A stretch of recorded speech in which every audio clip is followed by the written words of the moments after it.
उसे गाजी कहते हैं। और शहीद वो है जो अल्लाह की राह में निकला और वहीं अल्लाह की रजा हासिल करने के लिए जामे शहादत उसने नोश कर लिया, तो वो शहीद है। तो दुनिया में हमने अक्सर यही देखा है कि या तो कोई गाजी है या शहीद है, मगर इसी बहराइच की जमीन पर एक ऐसी जात भी लेटी हुई है जो एक ही वक्त में गाजी भी है और एक ही वक्त में शहीद। जिंदाबाद जिंदाबाद, सुभान अल्लाह सुभान अल्लाह। गाजी इसलिए है कि 1000 बरस हो गए मगर आज भी जिंदा, और शहीद इसलिए है कि अल्लाह अल्लाह करते दुनिया से चला गया। जिंदाबाद जिंदाबाद, सुभान अल्लाह सुभान अल्लाह। हजरत गिरामी, अब मैं आपके सामने अगर ईमान की तारीफ करूं, और मैंने हिंदुस्तान के बहुत सारे खित्तों में छोटे बड़े जलसों में लोगों से ये अर्ज किया है कि लोगों, आज के जमाने में जान बचाने से ज्यादा ईमान बचाने की फिक्र करो। सुनिए भाइयों, क्या जुमला है मेरा? जान बचाने से ज्यादा ईमान बचाने की फिक्र कीजिए। और ईमान किसको कहते हैं? ईमान किसको कहते हैं? तो अगर मैं ईमान की तारीफ करूं तो बहुत ज्यादा वक्त भी चाहिए, और मैं इस तरह का आलिम भी नहीं कि ईमान की तारीफ में बहुत सारा वक्त गुजार दूं और ईमान की तारीफ सही मानों में कर सकूं। बस मैंने अपने बुजुर्गों से इतना सुना है कि ईमान कहते हैं हुजूर की सच्ची मोहब्बत को। जोर से बोलो, हुजूर सल्लल्लाहु अलैहि वसल्लम की सच्ची मोहब्बत का नाम ईमान है। अब हुजूर सल्लल्लाहु अलैहि वसल्लम से मुसलमान की मोहब्बत का लेवल क्या होना चाहिए? हुजूर से हमारी मोहब्बत कैसी होनी चाहिए? और एक मौके पर मेरे नबी ने सहाबा से फरमाया भी था कि मेरे सहाबा, मेरी उम्मत, अपने बच्चों को 3 चीजें सिखाया करो। अपने बच्चों को हुजूर की मोहब्बत सिखाओ। बोल दो बोल दो बोल दो। अपने बच्चों को अहले बैत की मोहब्बत सिखाओ, और अपने बच्चों को कुरान करीम की तिलावत करना सिखाओ। ये मेरे नबी ने 3 बातें फरमाई थी। तो सबसे पहले नंबर पर है मोहब्बत रसूल, और मोहब्बत रसूल ही का दूसरा नाम ईमान है। अब हमारे मोहब्बत रसूल का लेवल क्या होना चाहिए? तो मैं अपने कारनामे नहीं बल्कि लेके चलता हूँ बारगाहे हजरत उमर बिन खत्ताब में। अमीरुल मोमिनीन है, खलीफा दोम है वो उमर के। मेरे नबी फरमाते हैं अगर मेरे बाद कोई नबी होता तो उमर बिन खत्ताब होते। नबी फरमाते हैं मेरा उमर जिस रास्ते से गुजर जाता है, शैतान वो रास्ता छोड़ करके भाग जाता है। वो उमर, मेरे नबी ने एक मौके पर फरमाया, अल्लाह रब्बुल इज्जत कुरान करीम फुरकान हमीद में इरशाद फरमाता है, या अय्युहल्लज़ीना आमनु दुखुलू फिस्सिल्मि काफ़ा वला तत्तबिउ खुतवातिश शैतान इन्नहु लकुम अदुव्वुम मुबीन। अल्लाह फरमाता है, ए ईमान वालो, ए मुसलमानों, उदखुलू फिस्सिल्मि काफ़ा, इस्लाम में मुकम्मल तौर से दाखिल हो जाओ। वला तत्तबिउ खुतवातिश शैतान, और शैतान की पैरवी न करो, शैतान का कहा ना मानो, उसके पीछे पीछे ना चलो। इन्नहु लकुम अदुव्वुम मुबीन, क्योंकि शैतान तुम्हारा खुला हुआ दुश्मन है। चाहे वो शैतान आजम हो या शैतान असगर हो, चाहे हिंदुस्तान का शैतान हो या किसी और खित्ते का शैतान हो, सब के सब मुसलमानों के दुश्मन हैं। ये अल्लाह फरमाता है, मैं शैतान की बात कर रहा हूं। मौज़ सामीन, तो अल्लाह ने साफ लफ्जों में यहां पर फरमा दिया कि शैतान से बचो और इस्लाम में मुकम्मल तौर से दाखिल हो जाओ। मेरी आवाज आपको समझ में आ रही है? आप हजरात शहर के पढ़े लिखे कारोबारी लोग हैं, अपना वक्त लेकर के आए हैं, लेकिन मैं आपसे गुजारिश करूंगा कि आप दुनिया के लिए बहुत सारा वक्त देते हैं। आप पूरी तकरीर मेरी समाअत करिएगा, और हो सकता है कि 100% 100% आपकी ख्वाहिशों के मुताबिक मेरी तकरीर ना हो, लेकिन उस हिस्से को भी आप कबूल कीजिएगा और फिर अकल से अकल का इस्तेमाल करके सही और गलत का फैसला कीजिएगा।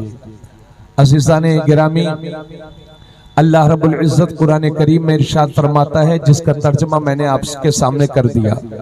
ये हजरात उलमा बैठे हैं, इन हजरात की दुआओं के साथ अहम बातों की तरफ आपकी तवज्जो दिलाना चाहता हूँ। पहले तो अल्लाह ने फरमाया ए ईमान वालो, उसके बाद फरमाया इस्लाम में मुकम्मल तौर से दाखिल हो जाओ। ईमान वाला वही कहलाता है जो अल्लाह की तौहीद का इकरार और हुजूर की रिसालत का इकरार और जरूरी अकायद का इकरार दिल से और जबान से कर ले, वही ईमान वाला है। सुभान अल्लाह, सुभान अल्लाह। और वो इस्लाम में दाखिल हो गया। लेकिन अल्लाह,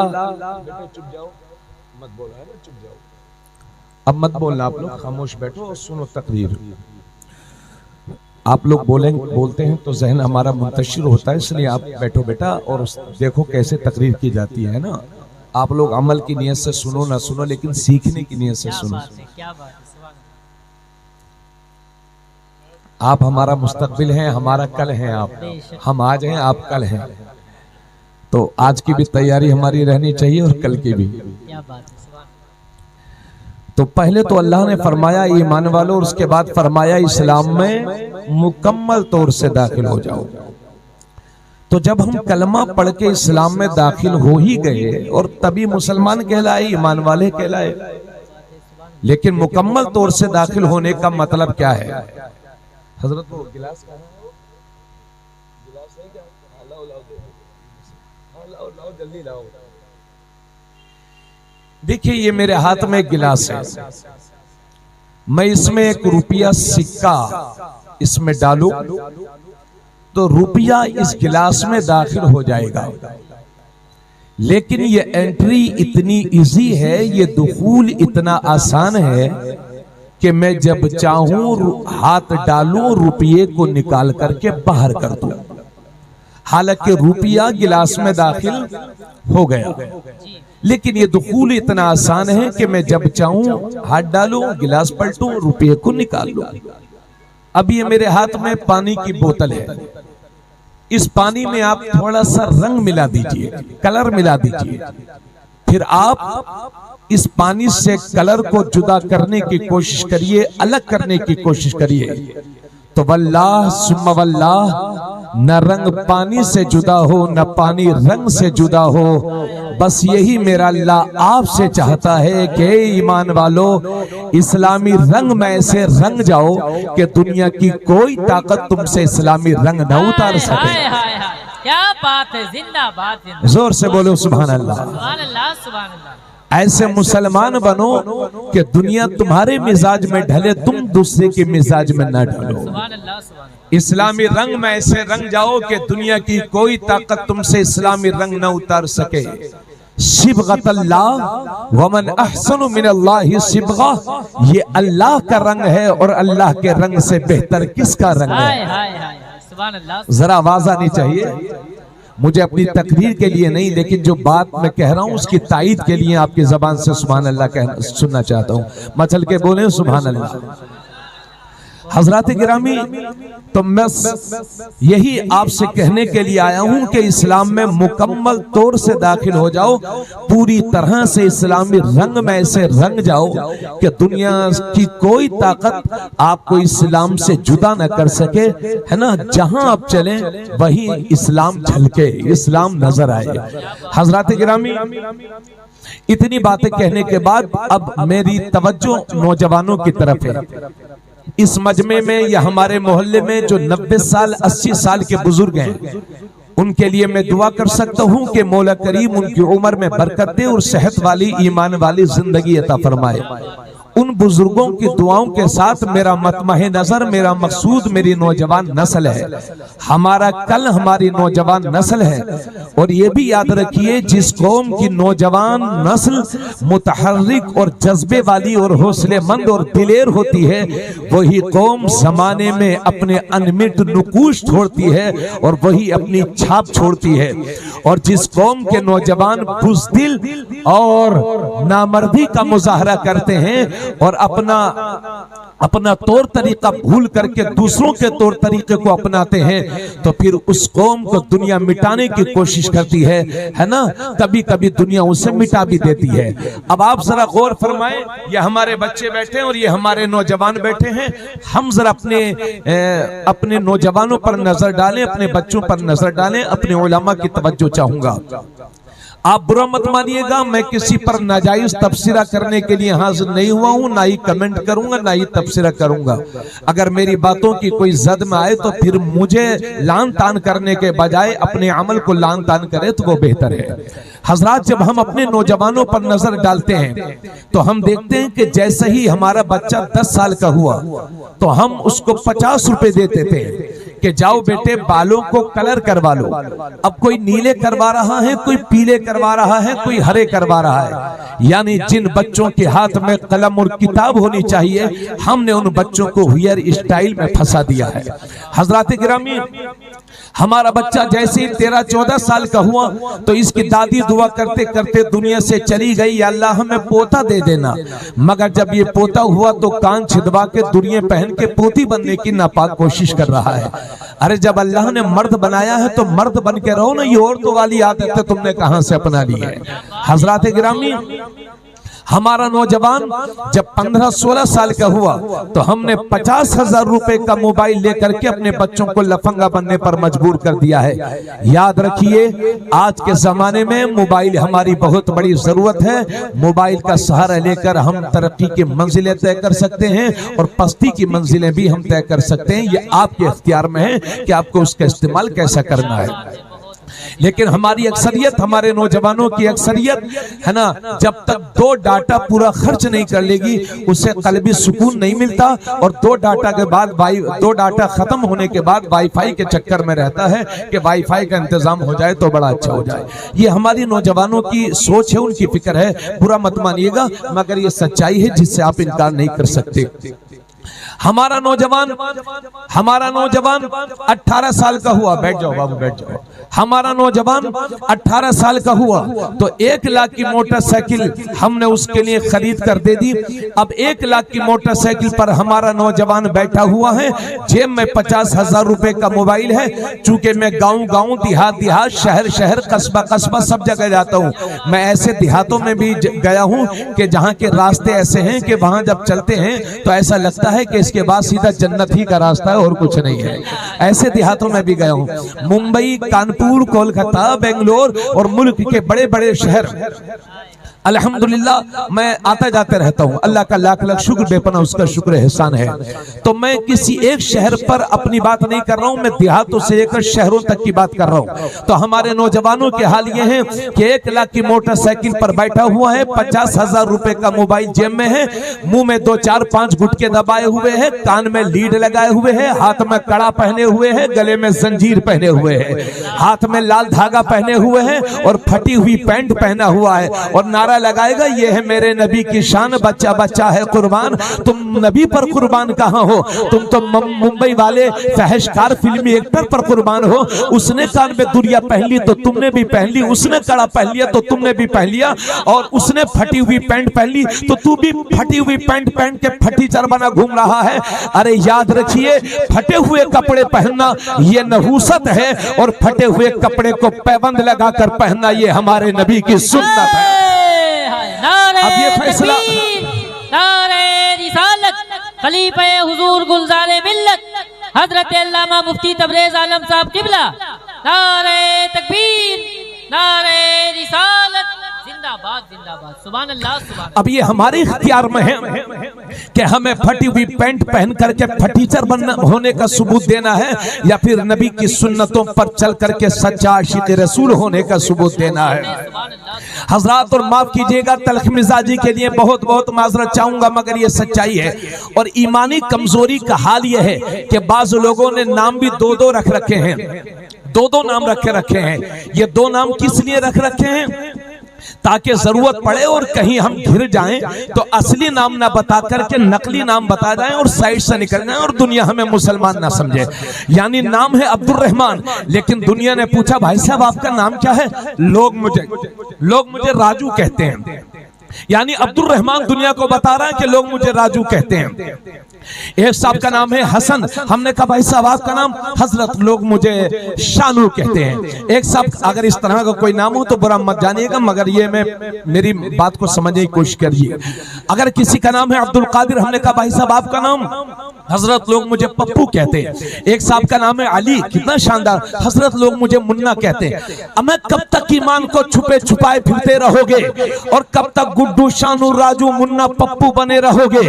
अगर बाप ने नाम मोहम्मद रखा है और कोई 1 लाख बुत परस्तों की भीड़ में पूछे कि नाम क्या है, तो शान से बताया करो मेरे बाप ने मेरा नाम मोहम्मद रखा है। उसमें के मुसलमान बनने की जरूरत है और हमें ऐसे पुख्ता ईमान वालों की जरूरत है। हमें बुज़दिल और डरपोक नौजवान नहीं चाहिए, हमें हौसलेमंद रसूलुल्लाह के सच्चे गुलाम नौजवान चाहिए। हजरत, तस्वीर का एक रुख ये है, अब दूसरा रुख मुलाजा कीजिए। इधर तो हमारे ये हाल और हमारी ईमानी कमजोरी, और दूसरी तरफ हाल ये है कि कभी हरियाणा में, कभी पंजाब में, कभी झारखंड में, कभी बिहार में, कभी राजस्थान में, कभी मुल्क के दूसरे सूबों में चंद गुंडे मिलकर के हमारे बच्चों को घेर लेते हैं और जबरदस्ती कुफरी नारा लगवाते हैं, शिर्क की नारा लगवाते हैं। कभी 3 महीने, कभी 4 महीने, कभी 5 महीने में हमारे बच्चों की मॉब लिंचिंग हो जाती है। अल्लाह तुम्हारी जान माल की हिफाजत करे, मगर बहराइच के गयूर मुसलमानों, अपने बच्चों को ये सिखाया करो कि बेटे चाहे जिंदगी में कितना भी बड़ा सौदा कर लेना, मगर अपने चाहे जितना भी नुकसान उठा लेना, मगर अपने ईमान का सौदा कभी ना करना। इसलिए कि घर टूट जाएगा दोबारा बना लोगे, मोबाइल फूट जाएगा दोबारा खरीद लोगे, लेकिन ईमान जाये हो गया तो कुफ्र की जिंदगी जिल्लत की जिंदगी है। इसलिए अपने बच्चों को नसीहत किया करो। और बहराइच वालों, अल्लाह तुम्हारी जानो माल की हिफाजत करे, मेरी भी जानो माल की हिफाजत करे, मगर कोई गारंटी नहीं कि कब किसके साथ क्या हो जाए। अल्लाह ना करे कि ऐसे हालात का सामना अगर आपको करना पड़ जाए, तो खुदा का वास्ता दे करके कहता हूं कि जिंदगी की आखिरी सांस तक अपने ईमान की हिफाजत करना और आखिरी दम तक अपनी जबान को कुफ्र की गिलाजत से पाक रखना और आखिरी दम तक ला इलाहा इल्लल्लाह बोलते रहना। क्योंकि अगर मौत का वक्त नहीं आया है तो कोई मार नहीं सकता, और मौत का वक्त आ गया है तो कोई बचा नहीं सकता, मगर जिंदगी की आखिरी सांस तक ला इलाहा इल्लल्लाह बोलते रहना। क्योंकि इसी हालत में अगर मर भी जाओगे तो शहीद कहलाओगे और बच जाओगे तो गाजी कहलाओगे। तकबीर, नारे रिसालत, हजरत अल्लामा मुफ्ती तबरेज आलम साहब किबला, खलीफा हुजूर गुलजारे मिल्लत, नारे तकबीर, नारे रिसालत, जिंदाबाद जिंदाबाद, वाह वाह वाह वाह, सलामत रहिए, क्या बात है, वाह वाह वाह। मेरी बात आपके समझ में आ रही है? बाबू आप लोग भी बैठ जाओ, कुर्सियों पे बैठ जाओ। जन्नत में फुटपाथ पे खड़े कर दिए गए तो शिकायत करोगे? क्या बात है, बैठ जाओ बैठ जाओ। माशाल्लाह अच्छे खासे लोग आए, मलंग साहब भी आ रहे हैं माशाल्लाह, देखो। और क्या, हाँ, हुजूर की महफिल चाहे जहां सजा लो, हुजूर के आशिक आ ही जाते हैं। तवज्जो फरमाएं आप हजरात। तो मेरे बहराइच वाले भाइयों, ईमानदारी से बताओ, एक बात आपसे पूछना चाहता हूं, आप क्या चाहते हो कि अगर आपको कोई देखे तो मुसलमान समझे या गैर मुस्लिम समझे? आप क्या चाहते हैं? आप खुद ही बता दो मुझे। आप ये चाहते हो ना दुनिया आपको देख के मुसलमान समझे? तो अगर आपके हाथ में कड़ा होगा तो आपको कोई मुसलमान समझेगा? आपके हाथ में लाल धागा होगा, दुनिया आपको कोई मुसलमान समझेगी? किसी के मजहब में कड़ा पहनना जायज हो तो वो पहने, किसी के मजहब में लाल धागा पहनना जायज हो तो उसकी अपनी मर्जी, मगर हम कड़े वाले और लाल धागे वाले नहीं हैं। हमारे गले में मोहम्मद रसूलुल्लाह की गुलामी का पट्टा है और वही हमारी पहचान है, वही हमारी शान है। इसलिए मैं अर्ज कर रहा हूं कि ईमान को छुपाने की जरूरत नहीं है, ईमान को दिखाने की जरूरत है। अपने ईमान का सौदा कभी ना करना। और ये उलमा बैठे हैं, अगर मैं गलती करूंगा तो टोक देंगे। बड़े बड़े बासलाहियत हमारे तशरीफ फरमा है स्टेज पर। एक मसला जान लीजिए, मसला यह है कि अगर आपकी जिंदगी में कोई ऐसा मौका आ जाए, अल्लाह ना करे, कोई ऐसा मौका आ जाए कि आपसे जबरदस्ती कहा जाए कि ये बोलिए या ये काम करिए, और वो काम करना और वो बोली बोलना शिर्क हो, कुफ्र हो, और आपसे कहा जाए अगर आप ऐसा नहीं करेंगे तो आपको जान से हाथ धोना पड़ेगा, ऐसी हालत में इस्लाम इजाजत देता है, इस्लाम इजाजत देता है कि दिल से बुरा जान करके जबान से उस बात को अदा कर सकते हो ताकि आपकी जान बच जाए, लेकिन ऐसे नाजुक वक्त में भी आखिरी दम तक अपनी जबान को कुफ्र की गलाजत से पाक रखना और आखिरी दम तक सदाए ला इलाहा इल्लल्लाह बुलंद करते रहना, ये कमाल ईमान की निशानी है। मरने वाला मर जाएगा तो शहादत का मर्तबा पाएगा। इसी वजह से जमीले कादरी कहते हैं कि मैं वो सुन्नी हूँ जमीले कादरी, मरने के बाद मेरा लाशा भी कहेगा अस्सलातु वस्सलाम। जिंदाबाद, नारे तकबीर, नारे रिसालत, हजरत अल्लामा मुफ्ती तबरेज आलम साहब किबला जिंदाबाद, सुभान अल्लाह।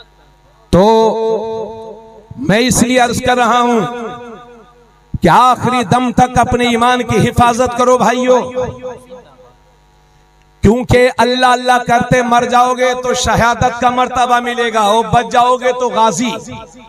गाजी उसे कहते हैं जो मैदान में गया रज़ाई इलाही के लिए और कामयाब होकर के जिंदा वापस पहुंचा।